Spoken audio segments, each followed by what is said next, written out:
Suratno dari Semarang. Saya ikut ngaji di Mijen yang dipimpin atau diketuai oleh Ustadz Dr. Aris Mukimin. Assalamualaikum warahmatullahi wabarakatuh. Waalaikumsalam warahmatullahi wabarakatuh.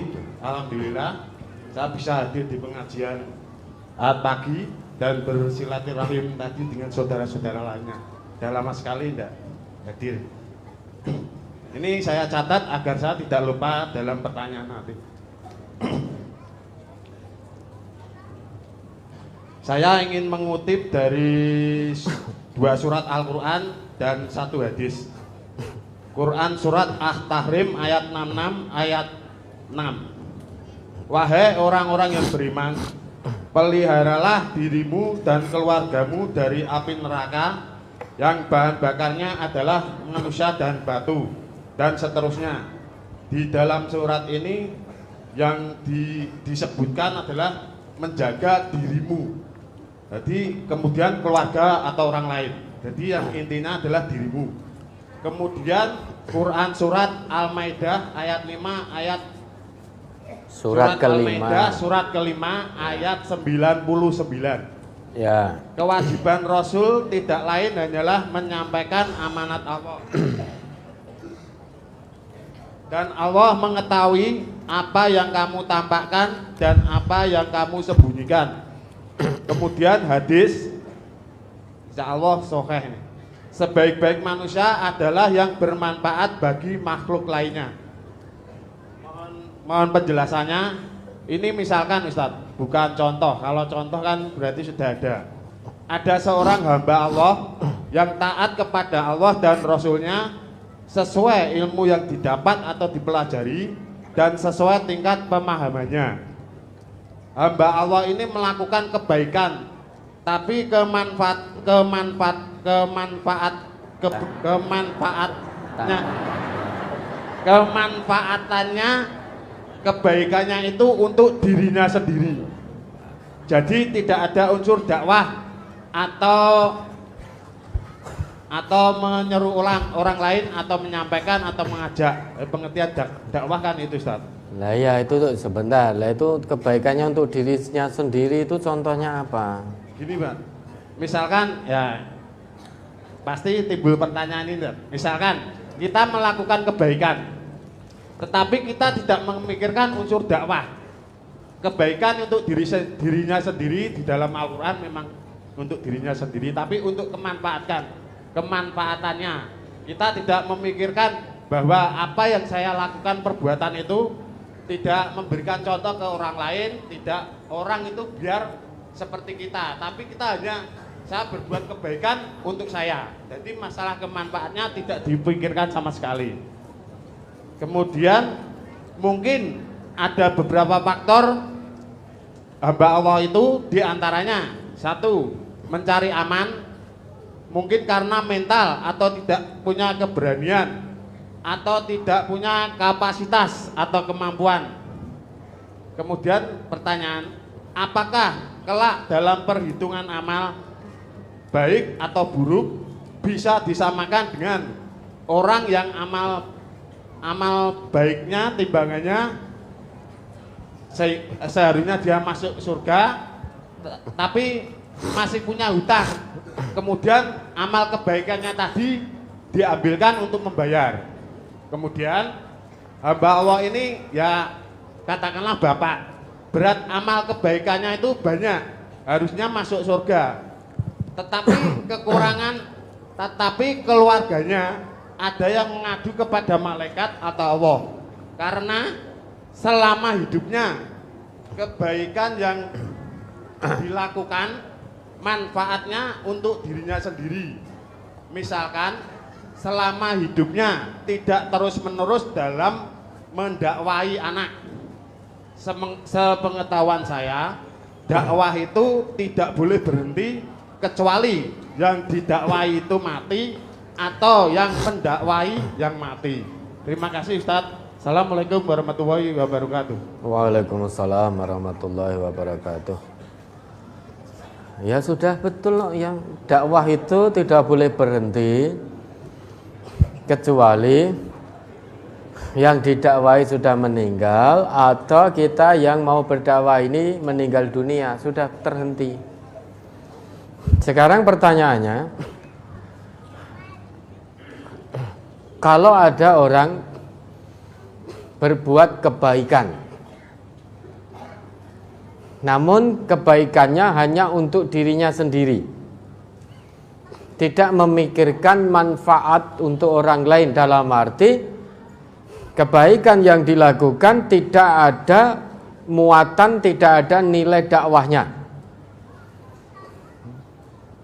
Begitu tadi ya. Dikaitkan dengan At-Tahrim ayat 6. Di situ Allah seru, ya ayyuhalladzina amanu, wahai hamba-hamba yang beriman. Pertanyaannya, kalau kita telah ngaku iman, maka perhatikan ayat Allah ini, karena kita sedang disapa oleh Allah. Ku anfusakum wa ahlikum nar. Jaga dirimu dan keluargamu dari api neraka. Sebelum kita menjaga orang lain, jaga diri kita. Di sini mengandung makna keteladanan. Jadi tidak jargoni. Mau menjaga orang lain, mau mendakwai orang lain tentang kebaikan dan kebenaran, namun dirinya sendiri tidak mengamalkan apa yang dia sampaikan kepada orang lain. Hei fulan, kalau kamu itu punya hutang, segera disaur. Karena kalau kamu mampu nyaur, kok tidak segera nyaur? Matlul ghaniyyi dzulmun. Menunda nyaur hutang padahal mampu, itu satu kedzaliman. Dirinya sendiri ketika punya hutang, punya kemampuan untuk nyaur, randang disaur-saur. Ini berarti dia tidak menjaga dirinya. Bisa menyampaikan kepada orang lain, tetapi tidak bisa menyampaikan pada dirinya sendiri. Sedangkan ayat itu, ku anfusakum wa ahlikum naro. Jaga dirimu dan keluargamu dari api neraka. Jangan sampai salah satu anggota keluarga kita, termasuk kita sendiri tentunya, jangan sampai tersentuh api neraka. Kenapa? Waquduhan nasu wal hijarah. Karena api neraka itu bahan bakarnya, nyalanya itu dari manusia dan batu. Tidak hanya itu saja. Alaiha malaikatun ghiladun syidad la ya'sunallah ma amarahum wa yaf'aluna ma yu'marun. Penjaga-penjaga neraka itu malaikat yang kasar lagi keras, tidak punya belas kasihan, dan senantiasa melaksanakan sempurna apa yang menjadi perintah Allah. Tidak pernah bermaksiat, menyelisih perintah Allah, itu tidak pernah. Hei malaikat, siksa itu orang yang dulu di dunia hanya bisa jargoni saja. Mesake ya Allah, malaikat tidak ada begitu. Mesake ya Allah, mboten tega. Malaikat tidak punya sifat seperti itu. Siksa itu yang jargoni, malaikat siap, sami'na wa ata'na, seret sudah. Bertubi-tubi. Malaikat tidak ada rasa iba. Maka jaga dirimu dan keluargamu. Namun perlu diketahui, kewajiban kita ini hanya menyampaikan. Sampaikan pada dirinya sendiri, sampaikan pada keluarga, pada orang-orang sekitar, dan lain sebagainya, dan lain sebagainya. Jadi kebaikan ini, dakwah kebaikan dimulai dari yang paling dekat dulu. Tidak langsung dari yang jauh, tapi yang paling dekat-dekat dulu, yang ada di sekitarnya. Nah, dalam hal ini tentu keluarga kita. Yang paling dekat dengan kita adalah diri kita. Kemudian keluarga kita, karib kita, sanak saudara kita, tetangga kanan kiri kita. Jadi dakwah itu dimulai dari yang terdekat. Sebagaimana Nabi dulu, beliau memulai dakwah beliau dari yang paling dekat dulu. Kewajiban kita hanya menyampaikan sebagaimana kewajiban Rasul. Wa ma 'ala rasulina illal balagh. Wallahu ya'lamu ma tubduna wa ma kuntum taktumun. Rasul kami itu kewajibannya hanya menyampaikan. Perkara kamu terima atau tidak, Allah itu maha mengetahui apa yang kamu tampakkan, apa yang kamu sembunyikan. Sehingga apa yang kita tampakkan, itu Allah tahu niatnya untuk apa. Kebaikan yang kita lakukan, Allah maha mengetahui niatnya untuk mencari ridho Allah atau untuk riya. Itu Allah maha mengetahui.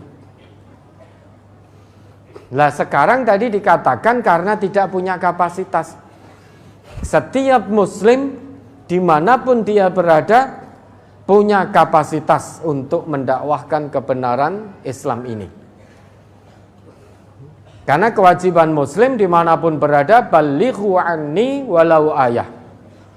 Sampaikan kebenaran tentangku, yaitu tentang yang dibawa Nabi, meski hanya satu ayat. Untuk mendakwahkan kebenaran Islam, tidak harus nunggu kita hafal Quran 30 juz dulu. Tidak harus nunggu kita hafal ribuan hadis dulu. Tidak harus nunggu kita fasih bahasa Arab dulu. Tidak harus nunggu kita fasih baca kitab dulu, tidak.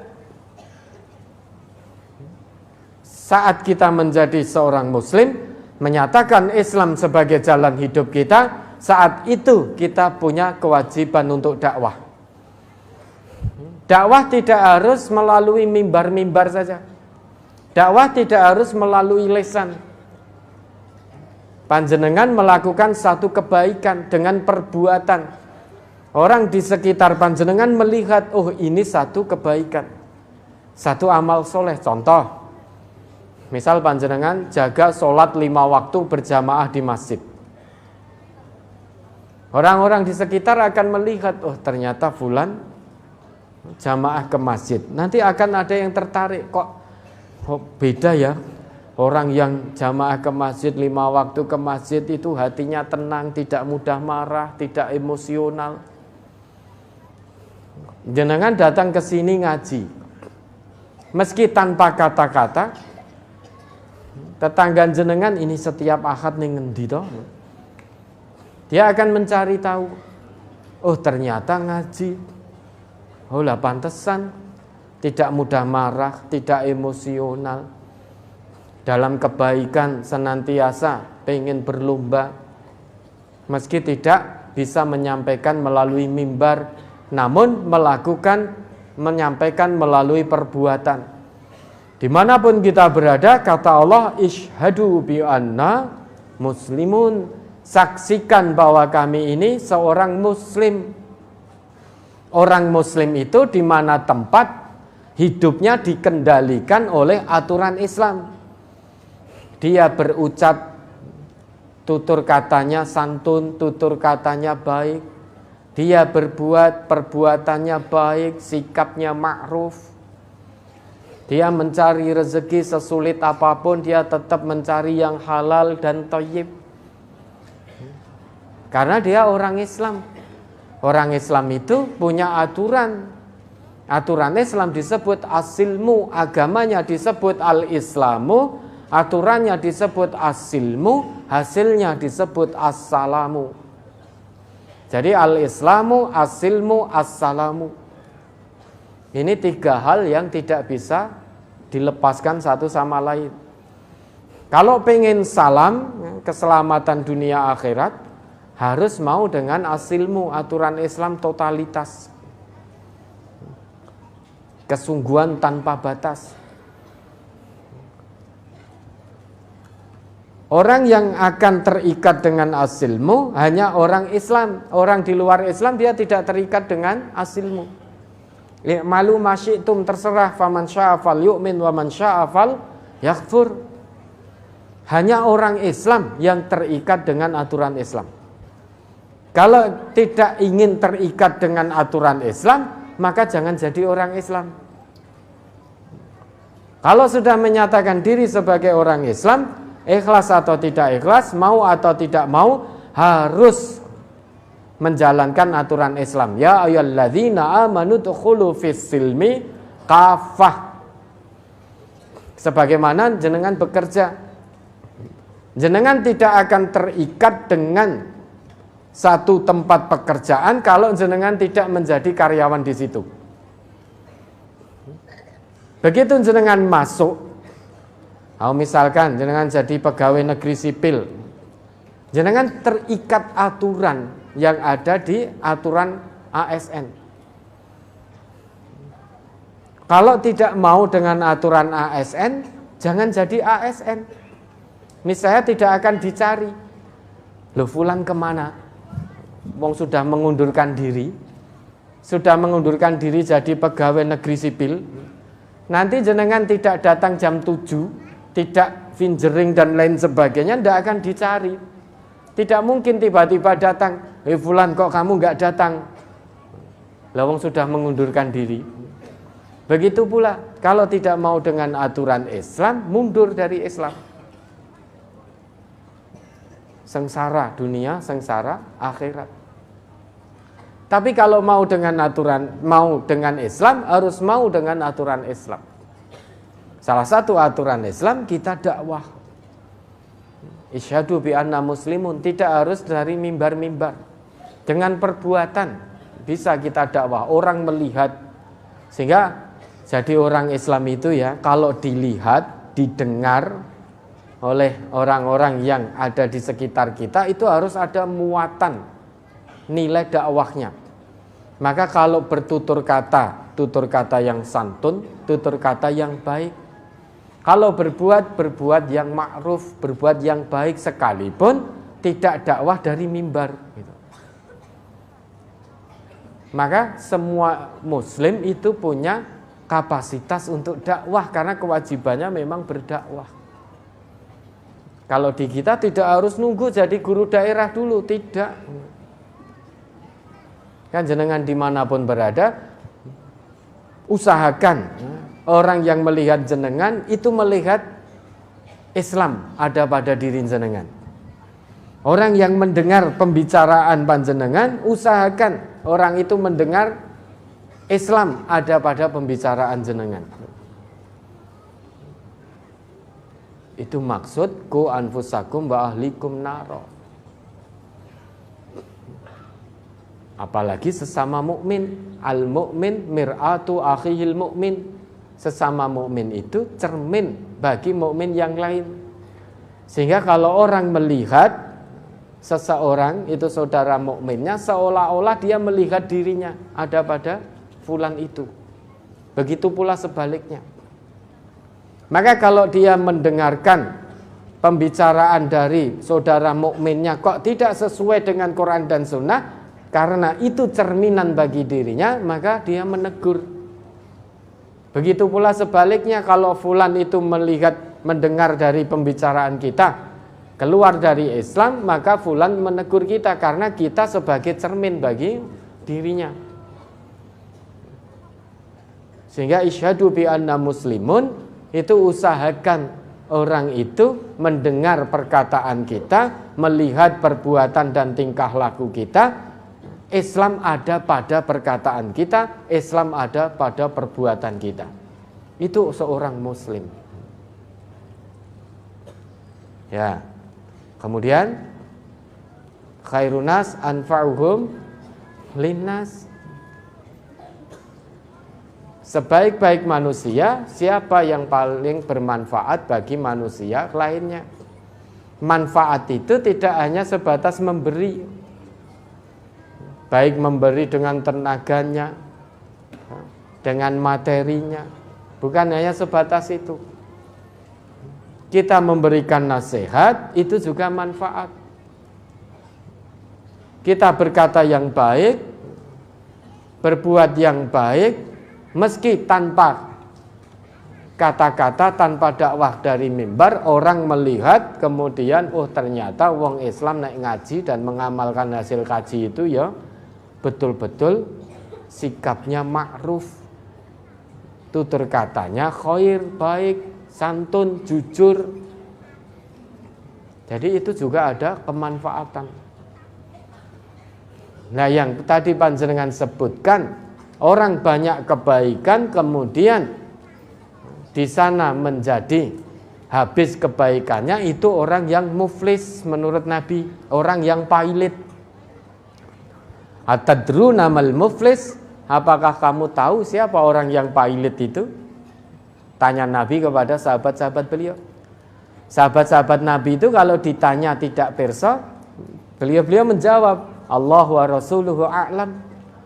Allah dan Rasulnya yang mengetahui. Bukan seperti kita ditekoni ramu ngarang.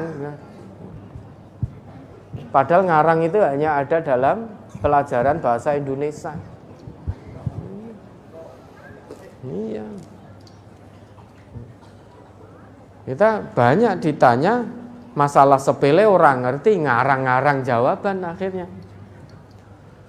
Ketika sahabat ditanya Nabi, atadruna mal muflis? Apakah kamu tahu siapa orang pailit? Sahabat menjawab, Allah wa rasuluhu a'lam. Allah dan Rasulnya yang mengetahui. Kemudian Nabi melanjutkan sabda beliau, muflis itu orang yang datang kepada Allah dengan kebaikan yang luar biasa banyaknya, namun dia memukul ini, wasyatama hada, mencaci ini, masih punya tanggungan di sana, mendolimi ini, menyakiti ini, itu dan lain sebagainya, sehingga semuanya tadi datang menagih. Padahal di akhirat itu, kalau sudah sampai di hadapan Allah, apa yang ditagihkan diambilkan dari kebaikannya. Sampai kebaikannya habis, masih datang orang yang menagih, dulu didolimi, dulu difitnah, dulu dicaci maki, hutang irung dibalik, sudah tidak ada kebaikan. Maka yang terjadi, dosa orang yang nagih yang datang tadi diambil, digamblok pada orang yang datang membawa kebaikan tadi. Sudah tidak punya kebaikan. Karena tidak punya kebaikan, cara membayarnya, maka dosa orang yang nagih tadi diambil dan diberikan pada fulan tadi.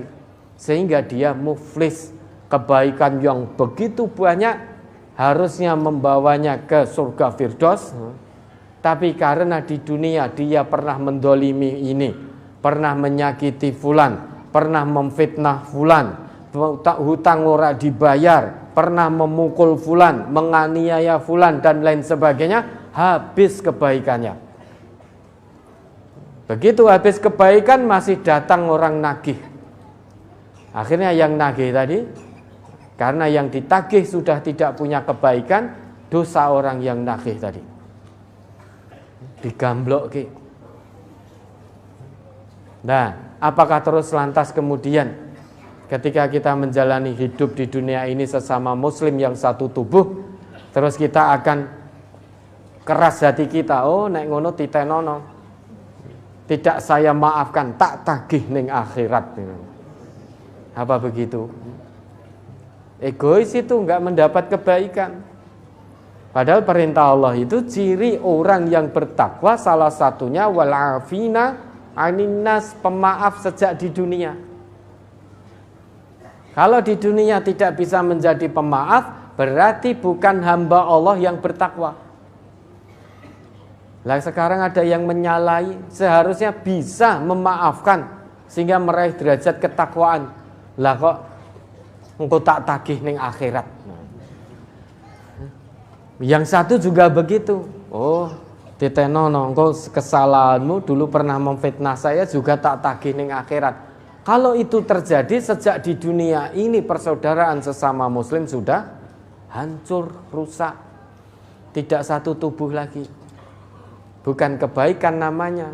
Podo-podo untuk dosane karena tidak mau memaafkan. Sesama muslim, sesama mukmin kewajibannya itu sejak di dunia saling memaafkan. Bahkan sebelum orang itu minta maaf. Kita saling memaafkan.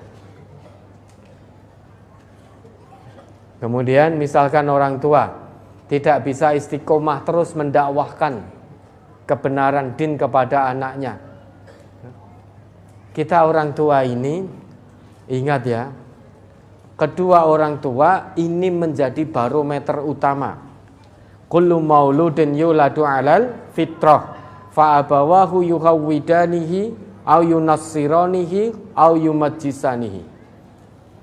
Jadi kedua orang tua ini menjadi barometer utama anaknya apakah akan jadi Majusi atau Yahudi atau Nasrani atau Majusi, akan jadi muslim yang taat pada Allah mengikuti tuntunan Rasulullah, atau akan jadi muslim tapi hanya Islam KTP. Itu orang tuanya. Jadi kewajiban orang tua itu menyampaikan, sekali tempo kumpulkan anak-anaknya, nasihati. Masa bapak ibu tidak bisa nasihati anak? Maka cukup nduk ya, sholat sing awal waktu. Menasihati anak berarti mengajak anak untuk diskusi karena anaknya sudah gede-gede. Kenapa toh nduk kok sholat mesti di akhir waktu? Ada apa toh? Fangdur madataro. Coba kenapa kok kamu selalu sholat menunda-nunda? Padahal menunda-nunda sholat itu ciri sholatnya orang munafik. Sampaikan begitu, sentuh fitrahnya. Tidak hanya memberi nasihat saja, tetapi memberi contoh keteladanan. Anaknya pas di rumah diajak, ayo ning masjid karo bapak. Diajak ke masjid. Ora kok hanya nduk ana ning masjid. Lah pake bapak ning omah sik. Wis tahu. Bapak wis kerep kok le. Nah, itu namanya jargoni. Maka orang tua ini selain bisa memberi nasihat, dia yang pertama kali melaksanakan apa yang dinasihatkan kepada anak. Karena anak nanti akan melihat. Anak melihat dari orang tuanya, mendengar orang tuanya, kemudian anak akan mengikuti jejak baik orang tuanya. Ya, mudah-mudahan bisa dipahami.